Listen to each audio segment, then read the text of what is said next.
Hey everyone, today on Outspoken, we are speaking with Rhee. Michelle has spent a career in the field of education and workforce development, beginning as a teacher and most famously as the first chancellor of DC public schools under mayoral control. Michelle has founded several organizations, including the New Teacher Project, which helps public school districts and states' departments of education recruit, select, and train teachers to serve in harder-staffed schools. She's also founded Students First, an education advocacy organization that has passed over 140 pieces of new education legislation across 18 states. And Build Within, a workforce learning platform that transforms the way employers hire and develop talent. Michelle currently serves as venture partner at EO Ventures, a VC focused on investments in companies driving social mobility and impact. We're incredibly excited to hear from the breadth and depth of her experience. It's great to have you here. Thanks so much for taking the time. It's much appreciated. My pleasure. I'm excited. Yeah, the podcast is called Outspoken. Is it okay if we go to some spicy topics around politics and the politics of education and your views on that and how they've changed, that kind of thing? Let's go. Michelle, your restaurant it's a soul food chain, right? Yes, Fix and Soul Kitchen. So it's only appropriate that we keep it spicy. That's exactly right. Zesty with some flavor, Exactly. But mind you, lots of marinade. I think we have to up our spice levels because just the state of public discourse these days. I mean, what we used to think of spicy, I think we're still in the safe category. So maybe we need to push the boundaries some more. What do you think? Yeah, I think we're probably like one chili pepper, if that. So when you nitty gritty, I'll say 4 or 5. We'll just start like typing in caps, Maybe. Thank you for your attention. Yeah, thank you for your attention to this matter. All right, but let's dive in and kick things off. Justin, do you want to start? Yeah, Michelle, I think a lot of folks have some knowledge of your work in education, right? But I'm curious if you could just give us a little bit of a primer on why education, right? What brought you to this point where that was a really defining part of your career to date?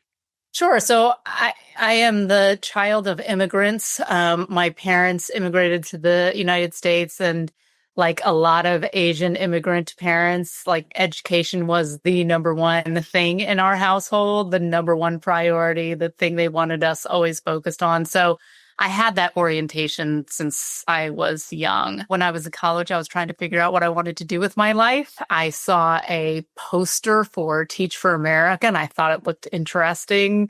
The more I looked into it, the more I was like, yes, young people trying to change the world and make it a better place through public education made sense to me. So joined TFA and had, a pretty life-changing experience through my 3 years of teaching. And realized truly that one, our education system had a long way to go, but two, that it was absolutely possible to change the trajectory of young people's lives in our country, particularly those who were growing up in urban and rural under-resourced areas, but that generally the system was not serving those kids well, and so wanted to do something about it and really dedicated my career to that and trying to do better for the kids of this country after that. And you've recently kind of started to, if I'm correct, work more in the workforce development, general social mobility space. Yeah. And talk to me about why the transition and why your transition even into venture capital, right? So out of the public school system and into the system of capital and kind of the private sector. What was behind that choice? Sure. So in 2016, my husband was just finishing off his second term as mayor of Sacramento. And at the time I went to him and I said, you can either run for a third term or you can stay married, but it is not going to be both. And so I like to think wisely, chose the decision not to run again. But he said to me, look, we always work next to each other and support each other, but we've never actually worked on the same thing before. So I want one of the next things that we do to be an initiative like that we start together. I was like, okay, but what's that going to be? And he's like, I don't know. So we thought about it for a little while, decided to go into the restaurant industry, opened Fixin's Soul Kitchen, our first store in Sacramento. And now we're 4 stores later and it's going gangbusters. But during that time, I made initially the decision to just completely leave education. And mostly it was because I thought in that time frame, like the 2016 to 2018 timeframe, I was like, the discourse in public education has become super divisive, super polarized, and I didn't think it was productive. And I actually thought that I was part of the problem. And so I was like, let me just extract myself from this, because I think that because I am in the equation, oftentimes it pushes people to more polarized extremes. And so I thought, you know what, let me just leave. So I did that. Did a lot of random consulting things, including working in renewable energy and things like that. Learned a lot. In 2020, a former colleague came to me and she said, hey, I have this idea for a new company that I want to found. She was a serial founder. And so she was telling me about it. She's like, it's in the workforce development space, around apprenticeships. And I loved the idea. I thought it was brilliant. I was like, oh my gosh, yes, go do that. I was like, let me know how I can help you. And she said, no, I want you to start this with me. And I had never had any experience in the startup world, in venture capital, anything like that. And my husband at the time was like, I think you got one more big thing in you. I think you should do it, have at. And it was such an amazing learning experience, because being in the startup world is almost like diametrically opposite to being in the K-12 education space. So I did that for about 3 years, had a fantastic experience. And towards the tail end of my time at Build Within, Roland Fryer called me. Now I've known Roland for 20 some odd years. I met him when he was, 27-year-old, newly minted, like youngest ever Black tenured professor at Harvard. And I was the chancellor in DC. And so we met then and we've been friends ever since. And right as I was leaving Build Within, he said, hey, you should come on board with us at Equal Opportunity Ventures. And I said, doing what? And he said, we just raised this $100 million fund. Why don't you come on board and run a fund within the fund that is focused on education investments? And I said, absolutely not. I am out of education. I love being out. I never want to get back in. And I said, but maybe something having to do with workforce development, because that's where I had been for the last few years. He's like, sure, whatever you want, just come on board, which is very odd, but at the same time, it's very on brand for Roland. And then I met Bill Hellman, Roland's co-founder of the firm. And Bill spent 35 years at Greylock, 15 of those as managing director. So he's a legend in the venture capital space. And my first meeting with him, I said, sir, I do not know why you want me for this job. I'm not an investor. I don't know anything about investing. Surely, with your networks, you can find somebody who's much more qualified than I am. And it was interesting because he's like, you know what? Yeah, there's stuff you're going to have to learn. But he's like, you're smart. You'll figure it out. He said, really, this is a business about picking people, and you know how to do that. And I just thought that was like such an interesting point of view and sort of refreshing, right? So for this like titan of industry to say, yeah, I think you old lady, you can, learn how to do this job. You can learn this industry. You can be good at it. I just thought, okay. I love Roland from before. Bill seemed fantastic. And so I said, all right, I'll do this with you guys half-time. And meanwhile, now I'm like 80 hours a week deep and not at all half-time, but I love it. It has been inspiring. I feel like I have regained my optimism for what's possible in education, because towards the tail end of my time in education, I was so pessimistic. I was like, you know what? We know what we have to do in education in this country. We just don't want to do it because it's too hard. And I was really just like, things aren't going to change. And now that I've been in this job for a year, every day I get to meet with founders who are starting companies that are trying to somehow help to move economic mobility. Even though I said I didn't want to be involved in education, of course, most of the things that I'm looking at every day are in the education space. And it's just been fascinating. Like I meet people every day who feel like they're going to change the world and make it a better place and change the education landscape through what they're building.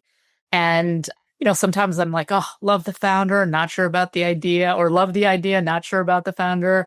But every now and again, I'll meet somebody and I'll say, oh my gosh, this person truly has the potential to change the game for kids. And that has been just really, really exciting. That's amazing. And you've got incredible perspective, having been a leader within the education system, have then left the education system, and now kind of looking at the innovation parts of it, both from your own startup experience and investor. That's an incredible perspective that you have.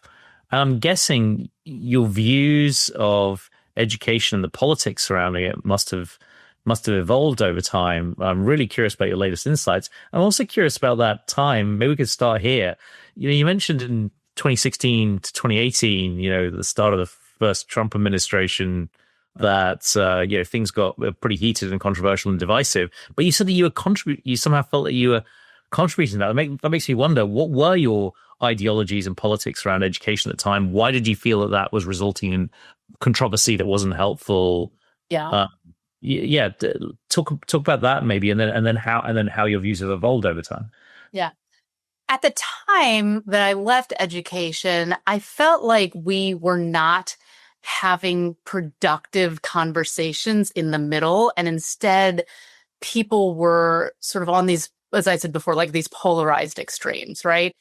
And so, as an example, people would say about me, like, oh, people like Michelle Rhee believe that you should evaluate teachers solely on the basis of test scores. And then that would freak teachers out, right? Because they're like, oh my gosh, no. And honestly, generally, it would freak lots of people out because 90% of the population feels like they're a bad test taker, right?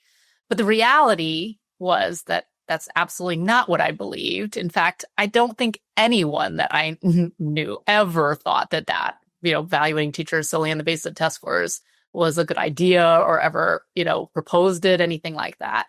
But even though that was the case, where I didn't believe it, nobody really believed it, that's where the conversations were happening. And so that's why I felt like I wasn't being helpful in the equation, because I, for lack of a better term, was sort of like a boogeyman, right? That people like Michelle Rhee, they want to orchestrate the downfall of public education because they believe in choice, things like that. And I did feel like there could be a productive middle, right? So, for example, when I was in DC, one of the things that we did that was very controversial was we put a new teacher evaluation system in place. And in that teacher evaluation system, we said 50% of the evaluation is going to be on basis of student achievement growth. And that really riled people up. What was interesting, though, was that around, like right after we did that, and people were getting very adamantly sort of opposed, were adamantly opposed to it. At the time, the teachers union, the AFT, was negotiating some legislation, I think it was with the state of Connecticut, where, 35% of the teachers' evaluation was going to be based on student growth. And I was like, okay, well, I'm not positive that 50% is right. I think that they're not positive 35% is right. So why wouldn't we just run some kind of experiment? We're like, let's choose 30 school districts across the country. Let's have 10 of them do 35, 10 of them do 50, 10 of them do 47 and a half, right? And see.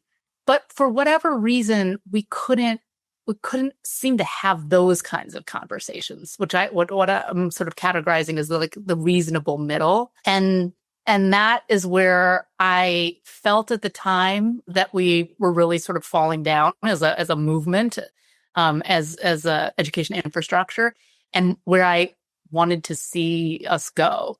And I'd say still today, and the political climate sort of more broadly in the country, in some ways is mirroring what was happening in the education space back then, where there's super polarized extremes, where I don't think the vast majority of Americans are on either of those sort of polar extremes, but that's where the conversation is happening. And so I wonder, as a nation right now, also is like, could we have some reasonable conversations in the middle? And if so, like, how can those be facilitated? And who are the right people to do that? That makes total sense, and I can understand you stepping away when you became a symbol of ideas that weren't even representative of what you actually think. I'll share that from my perspective. When you say, could we have conversations in the middle? I think, unfortunately, my defeatist answer is no. Apparently, empirically, over the last decade, I just think the extremes are useful to certain special interests. And as a society, we've shown an incapacity to do that, especially in the face of modern social technologies. But that's honestly one thing that attracts me to the idea of school choice. What if we could not have the ideological argument, because we let people take their own paths and see? And, it's not a scientific experiment. You probably can't prove whether any of these paths are better, but we can certainly see the examples and see what happens. So that's one of my theories about school choice, that we can actually release the pressure valve on the ideologies that influence education. But I'm curious, you also mentioned school choice and some of the discourse around that as being a flashpoint. What are your views on school choice, and how do you see them evolving? So first of all, I want to push you a little bit on your pessimism, because I was there a while back. Don't get me wrong; it's not like I can't see it, but I mean, when I'm out talking to, whether it's like, employees that we have at our restaurants, or people who we're fundraising with, our founders or whatever, I think there is more consensus about some of these hot button issues than many Americans think. It's just that the vast majority of people who I think are in this middle ground, their voices and their opinions are not being represented, right? And so in my newfound optimistic phase, I have to believe that there is some way that we can facilitate those conversations. So that's just my wondering to you. But generally on school choice, I mean, I think the landscape has changed pretty significantly since I was in DC, as an example. So when I became the chancellor of the DC Public School District, we had a federally funded voucher program in DC. And so folks often called it the tri-sector approach. We had the traditional public school district. We had a very, very robust charter sector. And then we had this federally funded voucher program. And when I came into that job, I was very clear that I was supportive of choice, that, I had my husband had started a charter management company after he retired from the NBA. And I sat on the board of that. I was like a huge charter proponent.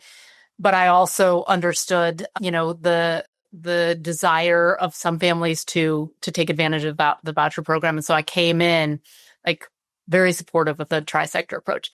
And people went nuts at me from the get-go, right? So you're a Democrat, you're a woman of color, how can you support vouchers? They're taking money away from public schools. And I had a lot of people who were very supportive of me, who early on in my tenure in DC would say, why are you doing this? You're just shooting yourself in the foot by supporting, these other options. Isn't that taking those important resources away from your like very high potential reforms?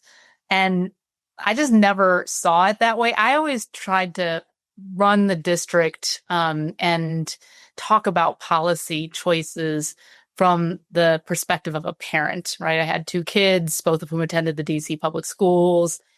And every time which was, nearly every other day in DC at the time, when I was having to sit across the table from everyday parents, DC parents.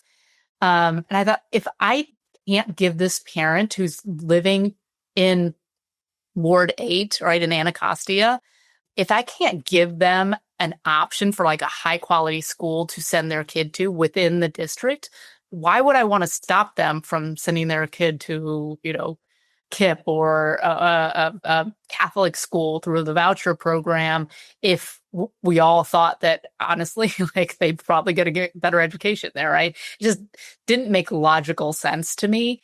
But I quickly saw how incredibly divisive that point of view was. Now the landscape has completely changed, right? Now you're not really having a whole lot of conversations about, well, will the charter movement survive or not? It's just a reality.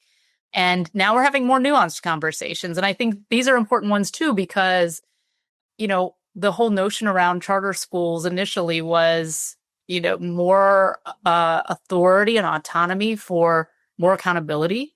And we have the authority and autonomy part and not so much the accountability part in some states. And I don't think that's right. So I'm in favor of aggressively closing down low-performing charter schools, as an example. Lots of choice proponents don't like that. With the voucher folks who used to say, oh my gosh, it's so great that a Democrat of color is supporting vouchers. But when I started talking about, accountability and needing to measure whether or not kids were actually, performing better and getting an education, they're like, wait. So I think the conversations are much more nuanced now than they were before. But with the proliferation of ESAs and, after COVID, where more and more parents are kind of seeking options and seeing like, okay, maybe just sending my kid to the neighborhood school every day, all day is not going to serve my kid well.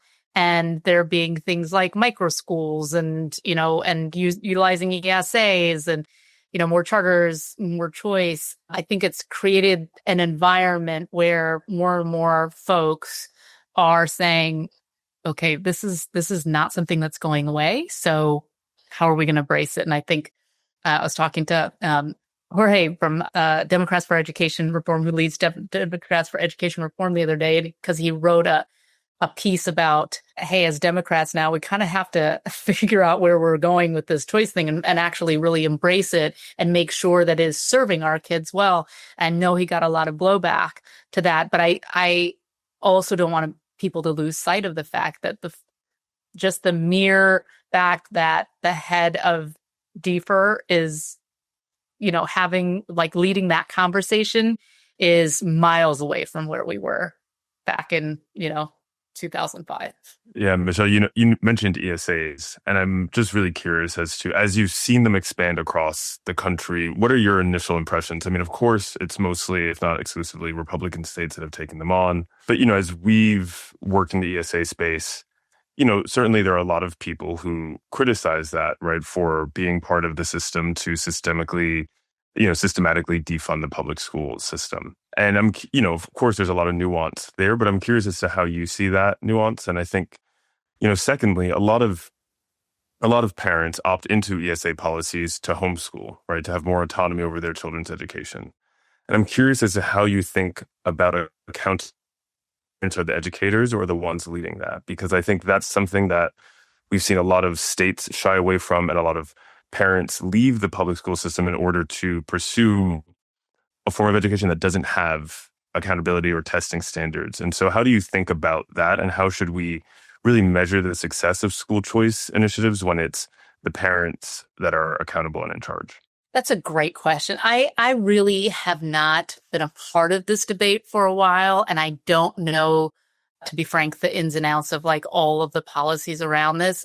My instinct has always been that choice and accountability have to go hand in hand, because I am not a believer in choice for choice sake. I'm a believer in choice when it can result in better outcomes and opportunities for kids. Now, I think we have to be thoughtful about how we're measuring that, right? So just on the basis of test, again, right? You should measure anything solely on the basis of test scores. I think that we've got to be thoughtful about what metrics that we're looking at. But what I don't think would be helpful for the long run of the country is for choice to proliferate and for the kind of information and conversations about what's happening, in the best performing schools, for those to not be happening. And so everybody's sort of in their silos thinking what I'm doing is great or what my kids are getting is great. But they're not sort of seeing the bigger picture. And there's no kind of common understanding of what do we want our 8-year-olds to know and be able to do. And I think when you don't have that, I think sometimes that could be a disservice to our young people in the longer run. So I don't have like the silver bullet answer here, but I definitely think that accountability and sort of measuring outcomes has to be part of the equation. Yeah, and I don't think there's a silver bullet. As much as it would be nice if there were, right? There rarely is in these kinds of messy middle situations. Michelle, you talked about the messy middle, and I think I'm similarly an optimist, right? I think that there are more people where we are in the middle than there are necessarily voices that we hear kind of in the public square, because we live in a time where the public square incentivizes divisiveness and it incentivizes those who are at the extremes. And as a result, sometimes it is hard to hear the nuance, right? Because, nuance doesn't yield clickbait. It doesn't yield views. But, at the same time, we live in in a controversial kind of political climate. And I'm curious as to, is there a middle view or a middle way or a more nuanced understanding perhaps of what is happening kind of with the Department of Education under the current political administration? Because I think it's easy to say, and often, to say that, we're defunding the public education system from the federal level. But I'm just curious as to your perspective. And is there some silver lining in it? Are there good things? Are there bad things? And, tell us how you view what's happening with the Department of Education under the Trump administration. Again, I'm not an expert on this. I don't know the ins and outs of it. I think that, like everything, does require sort of more nuanced and more detailed and more specific conversations. And that's what I was alluding to before, just, tend not to happen. And I think I worry that with social media these days and how these platforms and forums are sort of structured in, the quick sound bites, the, 180 characters, that kind of thing, that we're going to lose that. And I remember, so when Trump got elected for his first term, I went to have a conversation with the then president-elect about leadership in the Department of Education. And it was fascinating to me how many of my Democratic friends called me and immediately were just like, you can't do that. You could never take that job. This is awful. And I was not inclined to begin with to take the job or anything like that. But I sort of had this knee-jerk reaction back to them, like, wait a second. Like, if you say you don't like Trump, say you hate him, you think it's terrible, whatever, wouldn't you want somebody who you think is reasonable to be in the cabinet and making decisions about things that you care about? Like, that was sort of my reaction. Like, don't you want? But the sort of like just the immediate negative, like, absolutely not, no way. It opened my eyes in a different way to just how easy it is to like stake a position, not be willing to listen to anyone or anything that is different from what you believe in. And, again, I don't know the ins and outs of what's going on in the Department of Education right now, but what I would push us to, on both sides of the political aisle to like figure out, hey, can we have some reasonable conversations? We're not going to agree on everything. Are there some things that we could agree on? If so, like, how could we move forward on those things? Build some trust, try some new and different, innovative things instead of like everybody just reverting back to their own corners. Yeah, with social media, it seems to make people so reactive. And I wish we could get away from reactivity while still holding to principles. And not being reactive doesn't mean you can't courageously hold to even quite extreme views. But I think at least it allows for nuance. I wish we could get to that. And then that leads me down the path, well, isn't there a role for education in that? Because the piece I'm optimistic about, like you guys, is I think our kids are going to have way more defenses against this than I think we adults are the problem.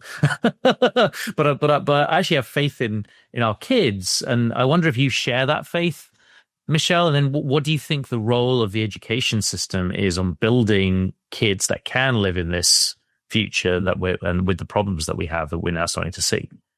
So I'm going to give you this example, and this is why I have regained my optimism since I've been in this role in venture capital.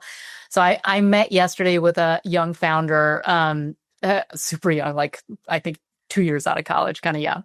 And she is building a platform that is specifically focused on young people, high school kids, middle and high school kids, writing opinion pieces and having a platform through which like those can be shared with other young people from across the country, where you read somebody else's point of view, you can agree with it, disagree with it, but like there's like this productive discourse that's going on. And one of the things that she said to me that I found like so insightful, she's like, we have to create forums outside of social media, right? But taking the best things maybe from social media. So the ability to like, for people across the country who have never met before to actually engage with one another, right? Taking those things, but adding in what she was saying is like responsibility and accountability. So you can't be anonymous. Right? We have to know who you are. You have to lay out your arguments, and you have to be able to sort of have productive discourse with people. And she's, has this whole idea about creating a platform to do that. And, do I think it's the absolute right answer is going to make $1 zillion?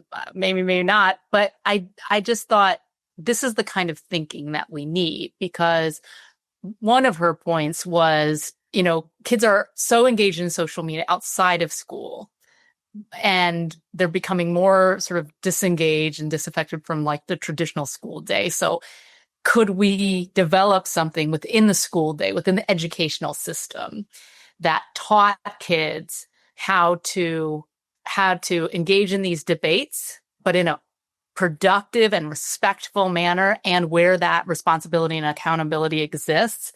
And I just think that that's, again, whether this is the exact right idea or not, it's that kind of thinking and that kind of innovation within the confines of like our current education system that I think has the potential to really change the game. That's so interesting. And I can see how you're inspired to hear ideas like that all day long.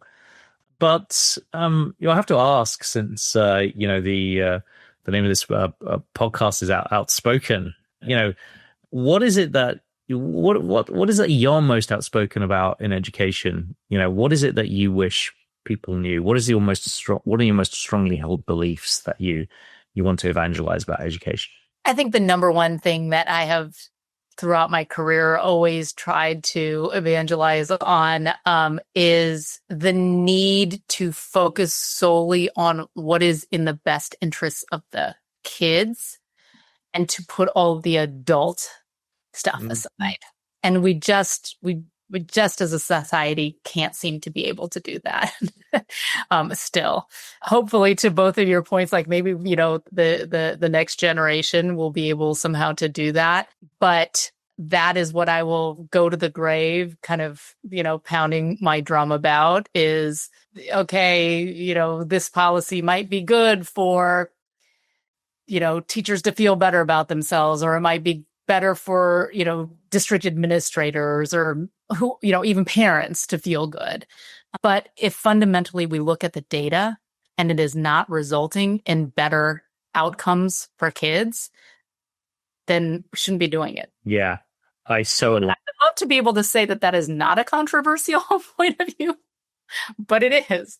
Well, I think I'm so aligned with that, because I think there's lots of disagreements or potential disagreements about what we should be thinking about when it comes to how we assess outcomes for kids.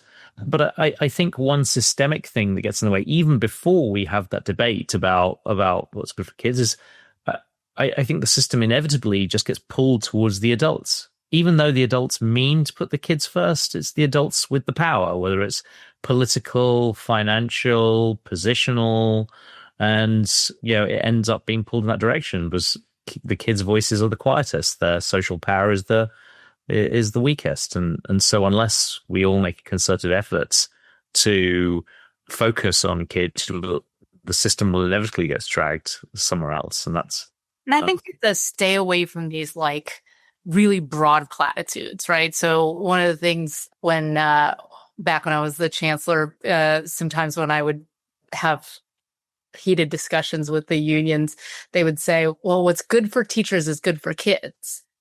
And I said, sometimes, but not all the time, right? Because we were at the time talking about layoff policies as an example, right?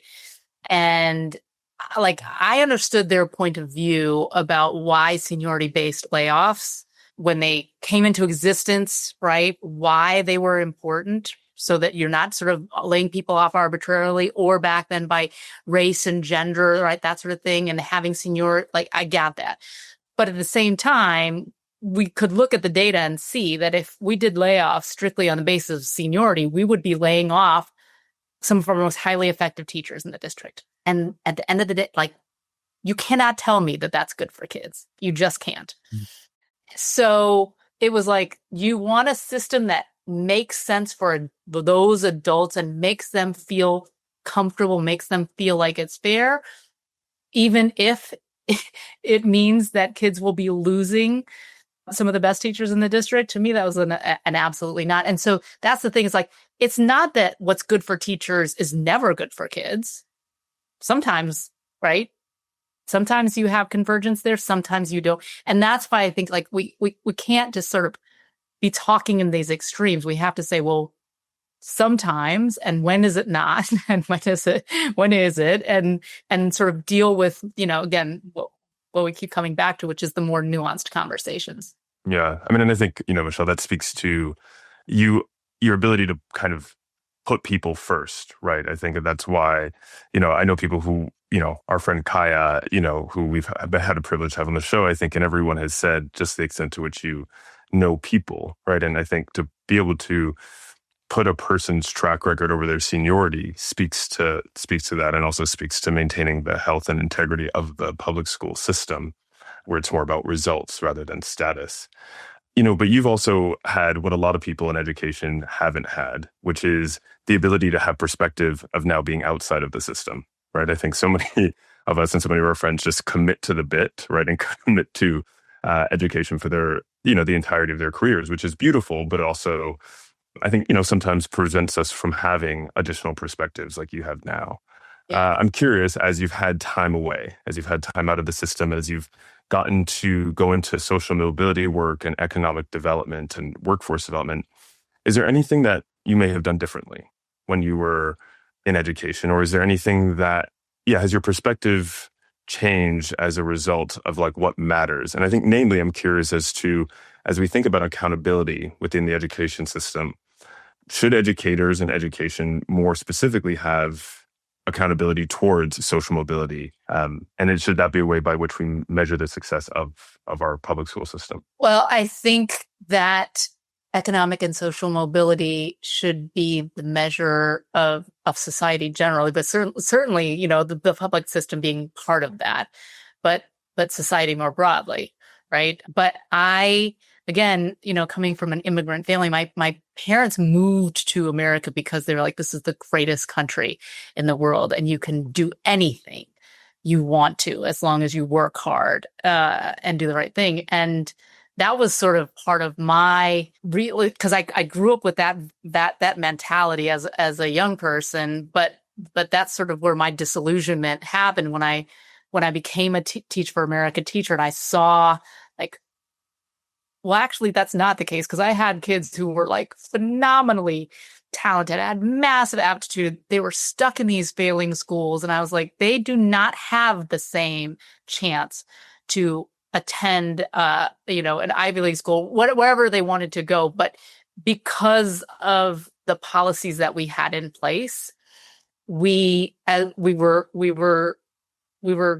falling short on that sort of, promise. And so I absolutely think that social and economic mobility has to be a big part of how we measure how well we're doing as a school, system, as a public school system, as a society, 100%. That's one of the reasons why moving into this work has been so interesting for me, because when Roland and Bill first sort of approached me about taking this job, I was just like, what? Why would I become an investor? Right? I said this. I had this conversation with Bill, and I was like, surely you could find somebody who's more qualified than me, because I'd never been an investor before and I don't know anything about investing. And he was like, you can do it. And when he did, and I started doing this work, when I came into it, I was thinking, well, I don't know about go-to-market strategies. I don't know about sort of, building a tech platform, et cetera. But what I was underestimating was just how important the content knowledge, like the everyday knowledge about how school districts operate, how they made their decision, what the problems were. I very much underestimated that. And so now one of the things that I'm evangelizing on it is I'm trying to get like more and more of my friends and colleagues who are in the education space to like consider going into the startup world, the ed tech world, et cetera, because I'm like, the people who have lived the problems firsthand, you are the ones who are best positioned to be able to come up with solutions that are going to like knock this thing out of the park.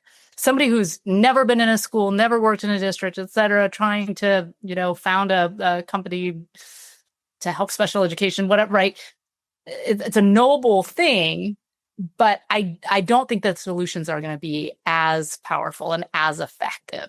And so I think that a big part of the equation is, how do we move some of these professionals and individuals who know the problems inside and out, maybe feel like I did, like, what on God's green earth, how could I start a company? How could I be, a founder? How could I get into venture capital?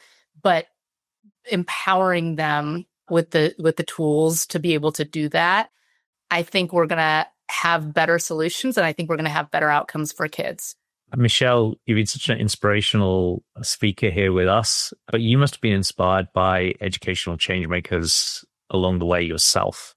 I'd love it if you could share with us and our audience maybe 2 or 3 folks who you're most inspired by and who you most admire in education. Well, the one that I talk about all the time, but I still to this day, is Joel Klein. So he was the former chancellor of the New York City public school system. He was the one who was responsible for getting me the job in DC. And even though he is in a completely different sector now, he's in healthcare now, he's still involved. In fact, he's the one who introduced me to that young woman who I talked about earlier, who's creating that platform. And I just, his passion for education and kids being able to achieve at the highest levels has not waned one bit. He's just as committed to it, even though he's sitting in a different perch. So I would be remiss if I didn't talk about him. And then, we have one of our portfolio company founders, Amr, who is the CEO of KaiPod, which is a microschool company. I've had the good fortune of getting to know Amr over the last year or so, and I am watching this guy just like get out there and like every day he has to think about sort of the next thing that's coming down the pike, right? How can he pivot? How can he think about things differently? How can he, and it's just inspiring for me to watch, right? And I have to say that, because we were talking about the choice conversations, when I first heard about microschools, I was like, I don't know, like, does this work? Can this work? And I went on a visit to one of the KaiPod microschools, and it was like a fascinating experience, right? So I walk in, and like kids are trickling in because they're kind of on their own schedule, right? And it's like little kids, it's like older kids. And I sat there and I was watching this like little girl. She probably was like 9 or 10 years old. And she was on her laptop doing something. And then at some point, she kind of went over to this older kid. He was probably like 15 or 16, right? And I'm like watching them. They're like engaging in this really thoughtful conversation. And she's like asking him some questions. He's talking to her. And then she goes back and sits down. I was like, where else could this happen? And I was watching kids who I could tell kind of from their demeanor and their affect, like these are probably kids that like these parents felt like the traditional public school district is not working for my kid. I've got to do something different. And so this is the option that they chose. And to be able to interact in this like smaller group, right? Lots of it kind of individually driven, but like some group work, et cetera. I just thought like, this is brilliant. And so watching Homer kind of navigate his way through growing KaiPod and figuring out how to tackle some of these issues has really been inspiring. And one of the things that he's doing now, which I think is brilliant, is, one of the biggest arguments against choice for many, many years has been there is no choice for families in rural parts of the country, right? Because there are no private schools there, their charter schools are not proliferating there, et cetera. And Amer is really sort of leaning into like, yeah, but you could start a micro school, right? Because you only need 10 to 12 kids. And so, he's leaning in heavily with states to say, let KaiPod start micro schools with a focus in rural communities to make choice really relevant for everybody. And so kind of watching him go through that process has been super inspiring to me. Michelle, you mentioned that you've been trying to get some of your friends to go into the edtech space or to more of the VC private capital world. And I'm curious as to, for folks who do want to engender change within the education system, what are your viewpoints on like the one or two things that they could do to start and instigate that change? Well, I just would say that you should not underestimate your ability to really sort of do the things that are going to make a difference for kids. One of the things with KaiPod is like the vast majority of the people who start KaiPod schools are teachers. And so I did a session where teachers from across the country who were thinking about starting a micro school sort of called in and, were asking for advice and that sort of thing. And I was shocked by the number of people who were like, I know I could do better for kids, but they were also very like I don't know, I make a salary right now. It's a set amount of money. I can count on my paycheck every other week, right? And moving into kind of like a founder mentality to found a school, like it was a really hard barrier for them to kind of overcome. And I think that is the case with a lot of educators. But what I would say is that there could be ways to like sort of dip your toe in the water, right?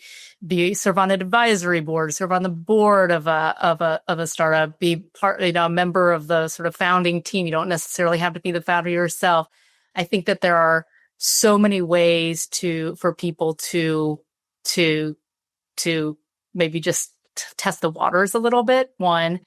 But two is just what I said before is like, I truly believe that the best solutions come from people who have lived their problems. I was just not too long ago talking to Payman. Payman used to be the superintendent in Camden, New Jersey, and is now the CEO of a startup called Timely. And they're a software platform that is focused on master schedules, right? And so when he told me about it, I was like, this is so obvious. Like this is such an obvious use of technology. And I always think the best ideas are those that like when you hear it, you're like, does this not exist already? Right. And I do think that there are a lot of educators out there, principals, school district administrators, teachers who like they have the ideas in their head. They know what could make their lives easier. They know how to solve the problem. And I'd like to look for ways to like connect more of those people and empower them to be able to found companies or at least, be a part of the discussion on what kinds of products should be developed. Amazing. Michelle, thank you so much for sharing your wisdom and inspiration with us and our listeners today. It's been absolutely fantastic talking with you. Thank you so much for the time. Absolutely. My pleasure. This has been fun. It's been awesome, Michelle. Thank you so much. That was Michelle Rhee, a longtime education innovator and executive. As you heard, Michelle has been a lifelong learner, working across education, workforce, policy, and even in the restaurant industry. I hope Michelle inspired you by sharing more of her experience and perspectives. I know I left the conversation feeling energized and motivated to create more change within the education system. Subscribe to Outspoken for more radical voices all season long. Share this episode with someone or anyone who wants to advocate for better policies and programs for students and young adults. And of course, you can always learn more at outschool.org/outspoken. Until next time, stay outspoken and keep learning your own way.